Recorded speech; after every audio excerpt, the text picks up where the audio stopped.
Welcome to the Setting the Edge podcast. This is week 3 of the college football season. I'm with my man Ryan Zamicelli over here, and we're here to discuss what happened a little bit last week with our picks, recap a couple things that went down there, and then we're going to hop into the top 25, discuss some marquee games, whether or not we have some leans, some picks for those, and just an overall what to look out for.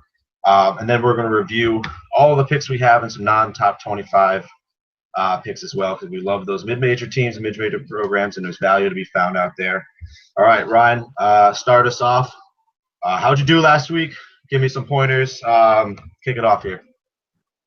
All right, last week with the picks I tweeted out and said on the podcast. Last week on the podcast, I had mostly leans. They weren't really my final picks.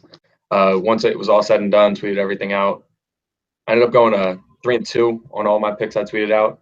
All in all, it was a good week for me. I pretty spot on. Love my Boston College against UMass unders. Oklahoma kind of dicked me there at the end, yanking everybody. Slight overlook on my part. Western Kentucky backdoor was wide open. That really helped me. And then that Iowa blowout, I enjoyed watching that one for sure. How about you? Yep. I was watching all those games, and pretty much what we had talked about with those, we're spot on. Oklahoma, that kind of sucked because, looking ahead, we overlooked that one, and LSU just kind of 30 was too much for them. So I went 2-3. Not too great. There were some opportunities where my teams could have covered but didn't. I started off strong, though. I had Louisville minus 14 at Syracuse. Louisville, once again, Lamar Jackson is the real deal. He really gave it the juice there. I had Texas Tech plus 3 at Arizona State, which was the most obvious over on the entire slate. I don't know why I got cold feet and didn't take that. There was like 128 points scored in that game, I believe. My boy Patrick Mahomes, quarterback Texas Tech, is leading the nation in passing yards right now. But Arizona State is offense a little better than I predicted. I knew it was going to be a shootout, but Texas Tech couldn't keep up with them. I had Tennessee minus 11.5 against Virginia Tech at the Bristol Motor Speedway, which was an amazing game to watch all the way through. Got a little nervous at the beginning of the game. Tennessee was down, and then they came back, and they didn't really stomp on them. Josh Dobbs didn't even have that great of numbers as a quarterback. I mean, sure, he ran for 100 yards, but he was only had 108 passing yards total. It got the job done for me, covered the 11.5. Then I had TCU minus 7.5 against Arkansas. That sucked. If you were watching that game, you saw what happened. They went up 8 with 2 minutes left, and then they get a penalty for excessive celebration, added onto the kickoff, and then the guy from Arkansas runs it back to the 45, and then they just storm right down the field and get all the points, and then they go to overtime, and then I'm sitting here damn, I need third or fourth overtime before the team can win by 8 here, logistically, and then I lost it at that point. So TCU lost it. Arkansas, I don't know if they're really a top 25 team. It's a solid win, but TCU just can't stop anyone on defense. I also had Purdue plus 6.5 against Cincinnati. I was real pissed off watching this game. Purdue had every chance in the world to score, go down the field, and stay close to Cincinnati. Cincinnati's defense wasn't really stopping them. The Purdue quarterback had 400 passing yards. He just threw 5 picks, and 2 of them were quote-unquote Eli Manning picks, where they just got tipped off of someone and someone else caught it. Real upset about that. All game, Purdue was one score away, one score away, one score away. They're driving, long drive. Oh, they throw a pick. Cincinnati doesn't do anything with it. All game long. 12 o'clock game was disgusting. But that's Purdue for you. They stink. That's what I get for betting my American Athletic Conference foe, Cincinnati. But 2-3 overall. Year to date, I'm plus a half unit. Not too shabby. I went 3-2 last week, 2-3 this week with my quote unquote actual picks, but I'm more up than that personally. I wasn't confident giving out some of those picks. And you're up 2.7 units too. So that's solid for you as well. All right, so let's move over to the games for this weekend. Let's run through top 25, starting with the Thursday night game. Houston at Cincinnati. Line is Houston minus 7.5. Is this one of your picks by any chance? Yep, this is one of my picks. I got Houston minus 7.5 in this one. Pretty much my reason being is 7.5. That line indicates to me that Vegas is attributing the 7.5 points because Houston is clearly just a more talented team. They're attributing that 7.5 points to it being a short week, especially for a guy like Greg Ward, for example, it would be a short week, and then possibly a trap game. I don't really see either of those coming into play here because Greg Ward didn't play last week. Came out and said that he would have played if it was a conference game, but it wasn't, so they didn't need him against Lamar as the final scoreline showed. So he's well rested. If he didn't want to game plan for Lamar, quite honestly, he didn't have to. He could have just played against Cincinnati the whole time. And seeing Houston dismantle Oklahoma in week 1, I just don't think 7.5 is enough. I understand it's in Cincinnati, but I just still don't see the 7.5 being enough for Cincinnati to cover. Yeah, neither do I. This is also one of my picks too. 7.5 is not a lot of points, and you pretty much hit the nail on the head there. Greg Ward didn't need to play this game. He sat out because he was a little sore, which is all right. This is definitely one of my picks. -7.5. I'm probably gonna lock that in soon because I think it's gonna jump up real quick. The over/under is 64.5. I have no play on that. But one player to look at, Hayden Moore from Cincinnati is not that bad of a quarterback. He might make some noise at the end of the year when he comes into a bowl game. Do you have anyone else you're looking out for in this game? No, not really from this game. That's pretty much everything. All right. So that's really the only top 25 game on Thursday, which is all right. It's okay.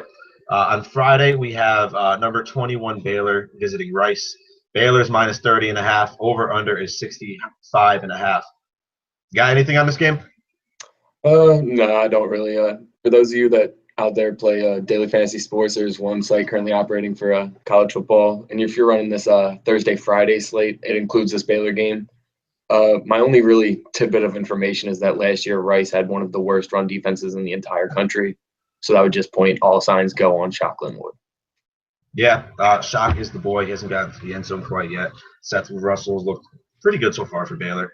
And Rice was in the game last week a little bit, but 30. I'm not touching anything to do with this game. I'm not chasing, the mid-major teams that played a good game against someone. They're playing another game against a big team.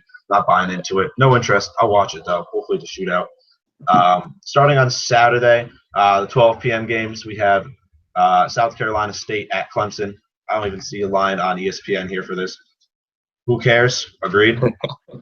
I agree completely. Yeah. Right. If Deshaun Watson doesn't light it up here, then we should start worrying about him. That's really my only takeaway. Yeah.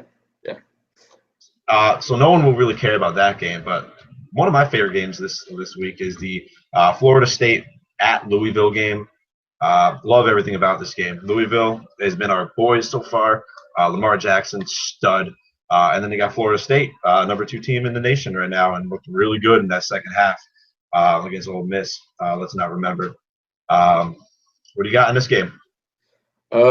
Pretty much I just want to say, I feel like this game, the line's at 2 points Florida State's favored by, but I feel like I feel like the majority of people are going to bet on Florida State in this game. I think Lamar Miller is going to have his season defined by this game because Florida State has the elite athletes that are necessary to lock down an athlete such as himself. And I think ultimately Dalvin Cook's going to end up being the game changer here.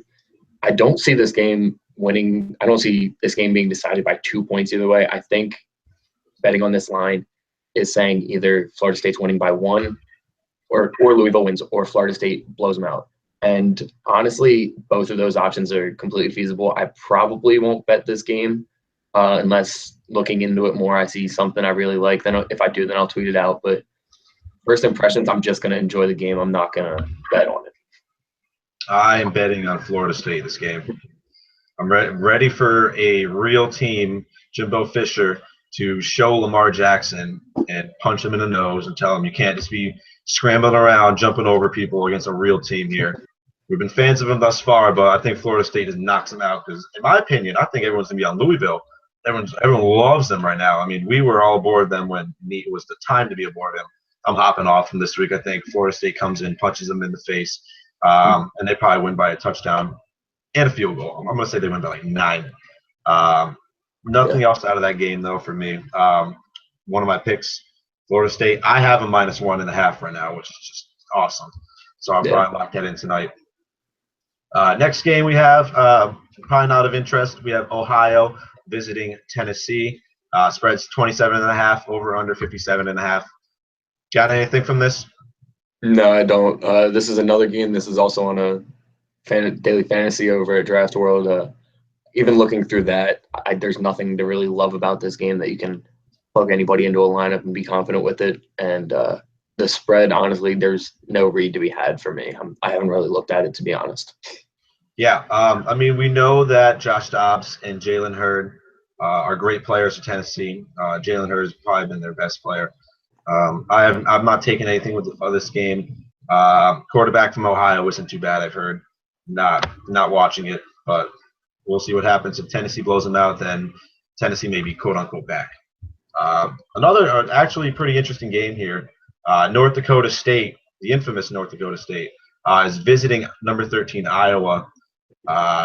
This is the big, like, ooh, why would you schedule this game? It's a trap game kind of thing, because North Dakota State's legit, quote unquote. Yeah. I don't know about that nonsense. Do you have anything on this game? I just want everybody who's all on North Dakota State to just realize that the number 2 overall pick is no longer in college. Albeit their backup last year didn't do the game, but Carson Wentz was clearly the reason when they played a Division I opponent that they had the shot in hell to win, and they just don't have it anymore, quite honestly. Just slow your roll if you're out there picking this game for your upset. You just saw what Iowa did to Iowa State last week in a game that typically is kind of close with a line at 15. They just obliterated them and covered for me. Iowa is not going to take this team lightly, so I don't see this game being threatening at all. Yeah, neither do I. And there's not even like spreads for this game right now, which is ridiculous. So stay away from this game. If people really think that North Dakota State's going to come into Iowa and give them a run for the money, no, sir, no, it's not going to happen. But if it does, then whatever. Who cares? I don't think anyone would be watching it at that point anyway. Yeah. Moving on, Georgia State, another scrub team, visiting Wisconsin. But Georgia State, they weren't too bad of a team last year. We liked messing around with them a little bit on daily fantasy. And the spread is 34.5. Over under is 50. One of my picks is actually Georgia State because I just don't think Wisconsin's going to blow out a team by 35. It's just not going to happen. Not going to happen again. They're not that good. Your turn. I understand what you're saying. 35 is a lot, but then I'd also point out that Georgia State just lost by 34 to Air Force. So to play a little devil's advocate, they're on the road. They're on a 3-game road trip right now at Wisconsin, a noon game. I mean, I'm not confident either way, but 30. What'd you say it was? 39. 34.5. I have. 34.5. It's probably going to move up, and I might just keep waiting on it because I just don't think they're going to cover. They have 2. All right, so they have Wisconsin has 4 big games after this game. They're at Michigan State, at Michigan, and then they're home for Ohio State. They do not care about this game. They're all hype about beating LSU. They're all hype about Akron, rather. And now they got these scrubs coming on into town. They're just going to be like, oh, whatever, win this game, cut it at halftime, focus on Michigan State. And then 35, man, I don't know, 5 touchdowns, I think they keep it close. Yeah, thinking about the games they have lined up after this, that would make complete sense. A little Oklahoma action where they pull all the starters at halftime and then end up not covering because of the starters being pulled. I could definitely see that happening. Bingo. That's why I like it. And if I'm not mistaken, Georgia State kind of has a cool run game. So it might slow down the game even better, honestly. But that is one of my picks. That's my third pick. Georgia State plus 34.5. Next game, we have number 25 Miami at Appalachian State. Miami is favored by 3.5, and the over/under is 51.5. What do you got for this game? This game is another one of my picks. I'm taking Miami minus 3.5 at Appalachian State. My reason being for this one is Mark Richt has Miami looking like a legitimate football team. They've covered both their spreads, I believe. Last week, Brad Kaya didn't have the best game, and then Mark Walton ended up just going off for them. I think this 3.5 point line, like translating this line, just like the Cincinnati line is, I think Vegas has like the people's perception of Appalachian State is much more than what Appalachian State actually is. They played that week 1 game against Tennessee in prime time. That it was a really close game. You bet that game and you ended up winning, picking Appalachian State to cover. 3.5 is a really close game for Appalachian State to cover.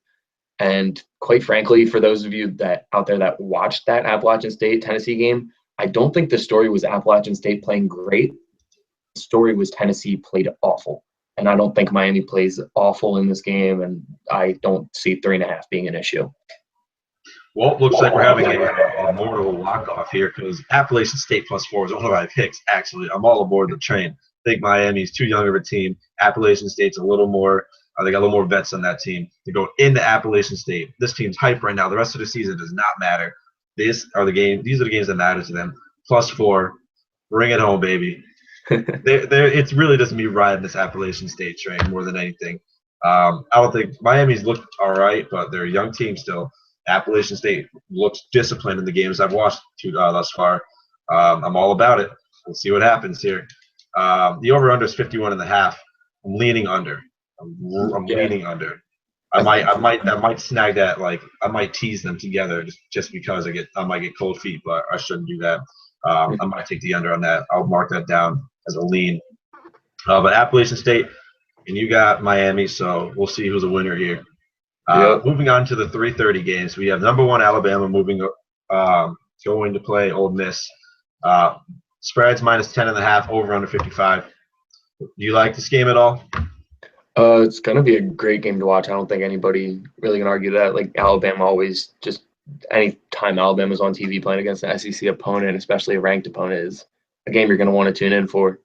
Honestly, I haven't really looked into this game that much where I can mark it down as one of my picks, but it's definitely one of my leans. The reason being Alabama State, having lost to Ole Miss last year, I think Lane Kiffin's definitely going to remind them of that maybe once or twice this week in practice that they didn't win this game last year.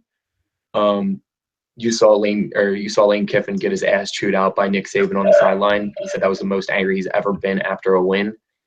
I think all of that just adds up to Alabama coming out and slaughtering Swag Kelly and Ole Miss, just like Florida State did in the second half. I kind of lean towards Alabama as well, but I'm staying completely away from this game for the exact reason that Alabama's going to lose a game. I just don't know when, and I'm a little too afraid to call it right now.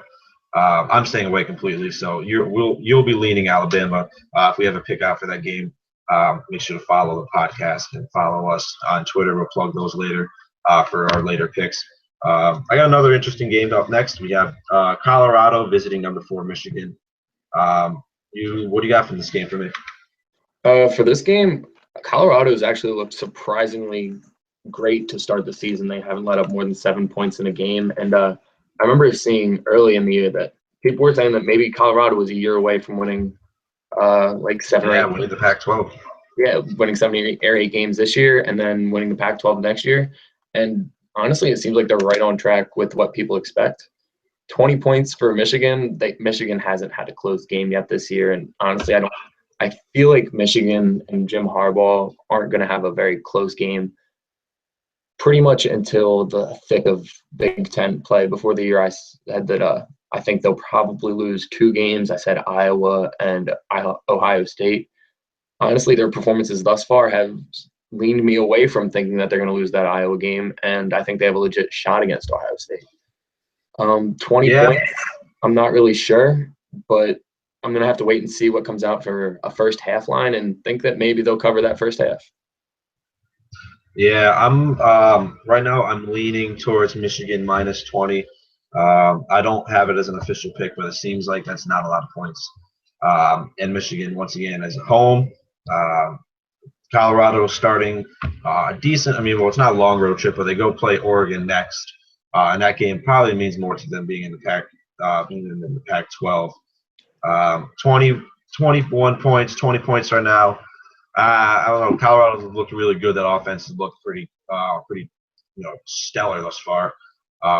They're top 20 in passing yards, and they haven't let up any points really at all. So it's an interesting game to say the least. I'm leaning Michigan though, might take them. Yeah, it's reasonable. 20 is not too much. Yeah, that's quick 3 scores early in the game, and Michigan defense just holds them off. Could happen. Moving on to the next game, we have number 2 Oregon visiting Nebraska. This line is Nebraska is favored by 3. I'm a little sketched out by this line. I don't get it. Do you have any reasoning on why Nebraska would be favored by 3 here? Yeah. So I'm pretty much just a stat junkie. I have multiple just files in my computer of college football stats and translating what they mean. And pretty much it's because Nebraska's run defense last year, at least last year, I'm not really sure what it's been this year, but was one of the elite ones in the country. And so pretty much this line to me means that they're saying that they can lock up Royce Freeman, and then Fluster Dakota, might butcher this last name, Prukop, not really sure. He looked good last week. I'm pretty sure he threw for 3 touchdowns while Royce Freeman ran for some 200 yards and 2 touchdowns against Virginia. But honestly, yeah, the fact that Nebraska is favored in this game while Oregon is the 22nd ranked team in the nation and Nebraska isn't ranked, it's kind of alarming. Honestly, I'm probably going to stay away from this one. Yeah, I completely agree with you there. This line kind of sketches me out here. I thought Oregon was a better team. I guess according to Vegas, they're not, and I would think I would bite on Oregon +3. Nebraska is a team that I really can't read that well, so I'm going to completely stay away from this game though. It's just not something I'm really interested in getting money down on. Yeah, I'm just going to stay away from it and maybe touch it for fantasy purposes. Probably not, honestly, with Nebraska's great run defense and Royce Freeman being the bell cow, but yep. It'll be an interesting game at the end of the week to look back on. Yeah, Royce Freeman is a guy to look out for in case if they do happen to go off. Moving to the 7:00 games, we got number 17 Texas A&M at Auburn. Auburn is favored by 3.5. I have no play on this game. The over/under is 54.5. Do you have anything on this game? No, this game again, it's just another scary one for me, seeing that the unranked team is the favorite. Having seen Texas A&M week 1 played UCLA, a quality football team, and won that game, and then last week they won 67-0, and then this week they come in and they're underdogs. It's just kind of makes me step back and say, what's going on here? Whatever their money line is, I might lean towards their money line because that has to be some great value. But like they have the number 1 defensive player in the country in Myles Garrett. They have a quarterback that beat Alabama in a bowl game just a couple years ago in Trevor Knight. And then Auburn, still their quarterback question marks. You're just kind of sitting there like, they don't have real talent there. And then their defense is just way better than we expected. So I'm probably not touching the spread, but might put a little bit down on the money line just to see what happens. Yeah, if I'm leaning anything, I'm leaning Auburn, just because they're at home. It's that scary atmosphere. And I feel like Auburn's just going to run it back a kick late. It's going to be close game all the way. Real grinding it out kind of game. 55 seems kind of low. I think this game could go over, and that'll be my lean. Would be the Auburn and the over. Nothing else really to look for in this game, in my opinion. Another SEC game on ESPN, ESPN2 actually. We got Mississippi State at LSU. LSU -14 here. I am staying away from this game again. I hate LSU. I kind of like Mississippi State, I guess, but I'm over under 44.5 here. No one likes to play in LSU at night either. So what do you got from it? From this game, it's just going to be one of those interesting ones to wait and see what goes on at LSU's quarterback position because they pulled their starting quarterback, Brandon Harris, against Jacksonville State last week. Yep. So it's going to be interesting to see. I haven't seen anything on it, but if Brandon Harris comes out and starts, I don't know if they've already planned on going with the other guy. But just to see how that offense operates a week removed from getting pulled against Jacksonville State and seeing if anything is ever going to change for them. Yeah, we'll see about that. I'm leaning Mississippi State, but I hate betting against LSU at night at home here. It might be raining apparently, according to AccuWeather. So if it's a real gross game like that, something interesting to watch, I'm keeping my money away from it. Another game I'm keeping my money away from is North Texas at Florida, minus 36.5 for Florida, over under at 50. Do you have anything on this? I mean, looking at this game's on the Draft World late college football slate. Last year, North Texas was, I want to say they were the worst team in college football by like advanced stats and advanced metrics and things of that nature, and they had the worst defense in the country. So 36.5 at home could be doable for Florida. I bet they're under earlier in the season against UMass. It was. I mean, that was a lot of that went into that pick was it being week one. Their offense wasn't really gelling, new quarterback. Then they came out last week against Kentucky and just exploded. 36.5 could be doable. I'm going to look into this one more. Honestly, I'm going to lean 36.5 for Florida.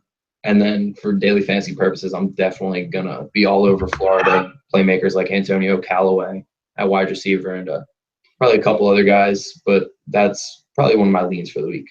Yeah, I don't hate the lean. I'm just going to stay away personally. But I think Kentucky's that bad this year, to why Florida blew them out. So maybe they might do the same thing in North Texas. We'll see.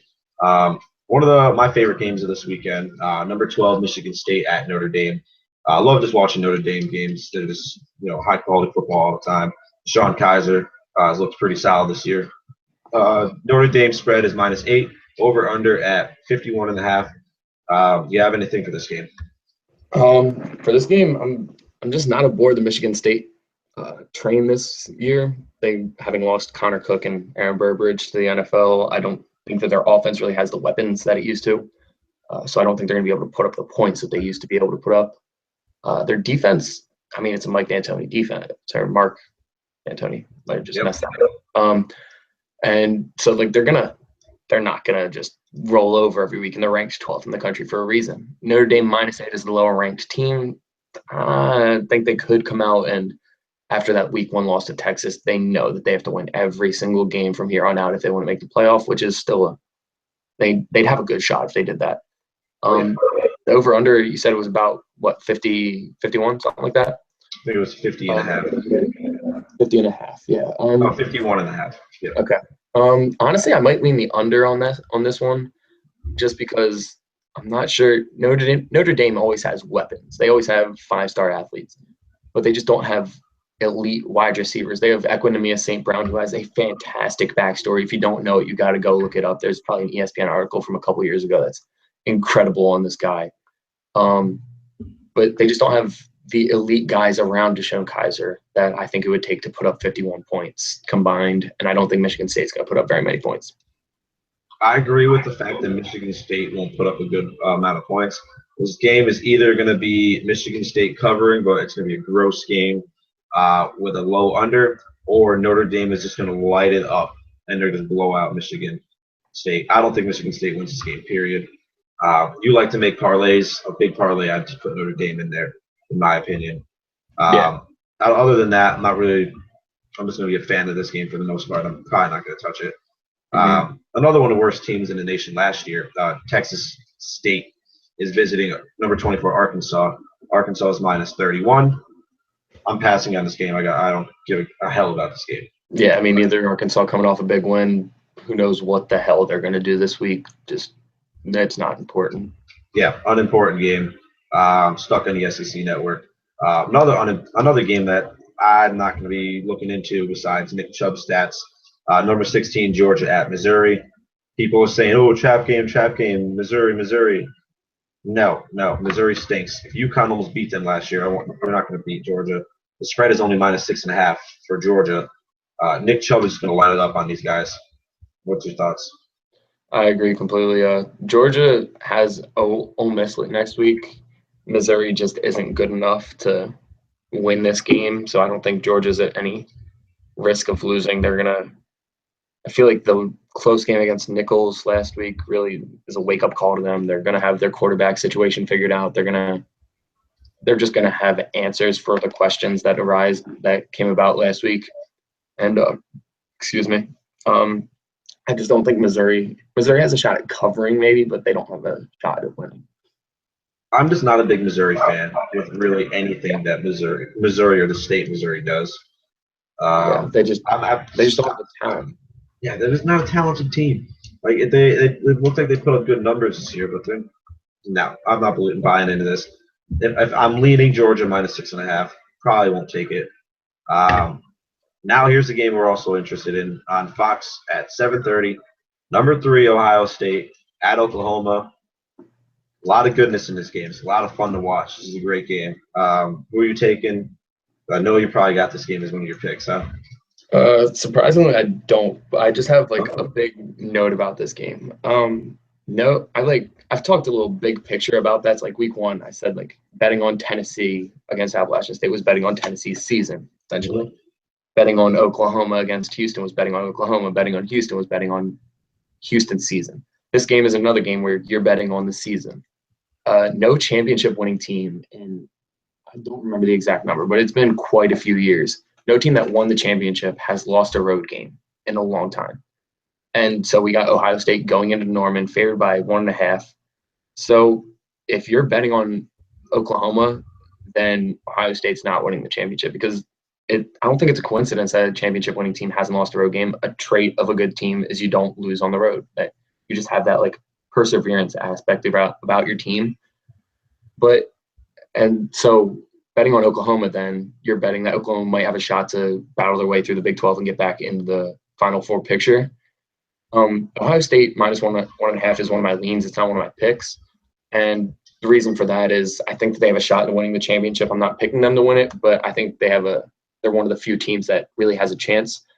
And Houston, I think just 2 weeks ago, put out the recipe for how you beat Oklahoma. Just lock up Samaje Perine and then just make Baker Mayfield panic, essentially. Yep. And Ohio State has everything that Houston has, and then they have some more. JT Barrett isn't quite as fast as Greg Ward, but they're going to be able to do anything Houston did, Ohio State will do better. I like it. I'm leaning Ohio State -1.5 as well. Pretty much for your philosophical reasoning, and it pretty much explains why I'm just like Ohio State's going to win. Oklahoma stinks logic, but obviously Oklahoma doesn't stink. You lock up Samaje Perine, make Baker Mayfield make plays, in which he's shown he's sketchy with making plays. He can make some, not them all. And Ohio State is just way more talented. They're a young group. This is a big game for them. Statement game. And honestly, Ohio State's probably going to win by 8 to 10 points, in my opinion. The only reason I think it's -1.5 is because it's on the road. Yeah. And I think they can persevere and win that game. Maybe by double digits. We'll see. That'd be something that just puts Oklahoma in the shitter and puts your Baylor prediction moving up. So we're on to things over here. Last 3 games, top 25. This one, Portland State at number 8 Washington. Like Washington and everything, don't care about this game. I don't even know the local FBS teams and AA teams, but the West Coast ones, Portland State. If it's not college basketball, I don't care. What about you? I agree completely. Washington's came out and punched everybody they play in the mouth. But honestly, there's just no edge to be had in this game. If you're trying to bet on it, I would say stay away. If you're trying to bet on this game, you might have a problem. Toss the ball like Washington in your big ass parlay just for a freebie. If you want an extra $1.50, whatever. Another 8 o'clock game on ABC. We got USC at Stanford. Very, very interesting game. Stanford's -8.5. Would you got anything for this game, betting wise? No, not betting wise. This game's going to answer a lot of questions, and as of right now, I don't have very many answers to anything you could possibly ask about this game. Is Stanford's defense legit? I don't know. We'll find out. Is USC's offense better than what they showed against Alabama? I mean, of course they're better than that, but are they good? I don't know. We'll find out. I just don't know a lot about this game, to be honest. There's just so many question marks everywhere. I'm seeing this at -9 as well everywhere. I'm going to be a fan of this game and see if McCaffrey can just light it up.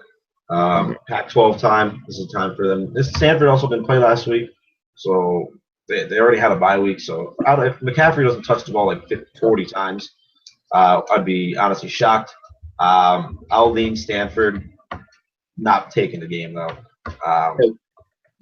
USC at night still scares me. It's just a weird thing in mine. I don't know. McCaffrey though, he'll be fun to watch. And then the nightcap, another very interesting game. Number 11 Texas 2-0 at Cal. If I've said it once, I've said it 1,000 times. I cannot get a read on Cal anytime I bet on them. Texas is -8. It seems like too much. Tell me why I shouldn't accidentally bet Cal at 10 o'clock at night on Saturday when I'm at the bar. Quite honestly, it's just because Texas's offense has looked incredible and Cal's defense just isn't good. Cal's defense last year was one of the bottom in the nation. I think it was in the bottom. It was ranked 100th or worse, so bottom 29 teams. And Texas's offense has just looked incredible so far to me. Shane Buechele is doing everything he has to. He has a fucking 10-minute handshake with somebody. I think that says enough. For Cal in this game, Mel Kiper has Davis Webb as the top senior quarterback in the country. I don't think Davis Webb is good enough to keep Cal in this game, honestly. And this is actually one of my picks. I got Texas -8 in this game because of just the talent that they have on offense. The scheme that they're running on offense it's something new. It's something that has really sparked this program. They've played phenomenal in the first two, and I don't see a weak defense in Cal slowing that down. Kyle, the over and under in this is 81. Jeez, that's a lot of points. Yeah. I stay tuned on my Twitter account because I might bet the under in this game. If Texas' defense is as good as kind of what everyone's saying, Texas is not gonna put up 50 points. Yeah. And if Cal is able to keep up with them, then Cal covers. And that's what this over/under is telling me as a P brain over here that just throws his money at college sports and kind of knows his stuff. But am I wrong for thinking if the over/under is this high, then Cal's gonna be able to keep up and stay within a touchdown? I don't know. I think that Texas has the capability of putting up those points because in the last two games they put up 50, albeit that one was in double overtime. So basically just drop points from that one. So they just dropped 14. So it's a 36-point game against Notre Dame, whose defense is incredibly. It's just by and large. Didn't look that good in that game, but they're a lot more talented defense than Cal's defense for sure. That's a positive. And so I think they have the capability of putting up the 50 to 30 or 50 to. I don't even know what would cover that spread at a -8. Probably 44 to 36. That would cover it. Yeah, 44 to 36. I think that they have the capability of putting up those points, and I think honestly, I think it's going to come down at the end where they just barely hold Cal off from covering this game. I think it'll be close, but I like Texas. Little tidbit of information for those of you playing daily fantasy. Shane Buechele's quarterbacking and offense has put up 91 points in 2 games, and he is minimum priced on draftworld.com because he's a freshman. They haven't adjusted freshman prices yet, so you might want to roster him if you're not playing against me. Yeah, you look at Cal's last so they beat Hawaii 51-31. They lost to San Diego State 45-40. I thought San Diego State's going to be a good team, so that kind of says a lot about Cal. This game is really interesting. I don't know why I'm going to end up betting this game. It's going to be a game time call though. And you look at their last 5 games. The only game where they didn't score above 40 points was a loss at Stanford back in November. They can score, but it wasn't the same Jeff Goff team. So yeah, I might take the under. I'm leaning under. All right, so let's move on to give me some of your picks that we did not discuss yet that are not in the top 25, if you have any. My one pick outside of the top 25 is Virginia Tech -6 against Boston College. I bet UMass under week 1, bet Boston College under week 2, and I just feel obligated to bet Boston College one more time. And honestly, it's just so simple for me. I've said this 1,000 times. It feels like Boston College just isn't that good. Their biggest strength was their defense, and their defensive coordinator isn't there anymore. They played against UMass last week. I was flipping that game on momentarily for during the early games, and Boston College just didn't look good. They just pulled away at the end. And Virginia Tech's first half against Tennessee was really good. I don't see Virginia Tech coming out and shitting the bed in this game. So my translation of Virginia Tech doesn't shit the bed is Virginia Tech wins by at least 6. Don't hate that there. For those keeping track at home, the over-under is 42. If you ever see a Boston College over 45, take the under. You can always lean the under on this, but I think Virginia Tech might be able to put up a decent amount of points here. Yeah. Not one of my picks personally, but call me a homer all you want on this here. I'm taking UConn. I got UConn. I can get a -3.5 right now. I see -4 at other places. Home against Virginia.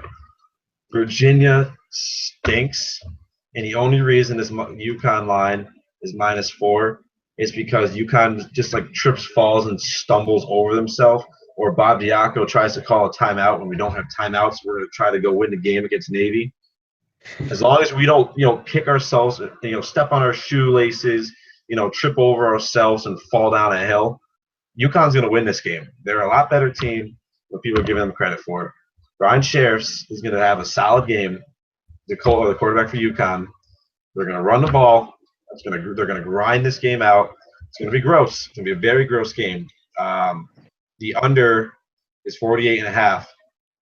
I might take the under in that game, but I like UConn -3.5.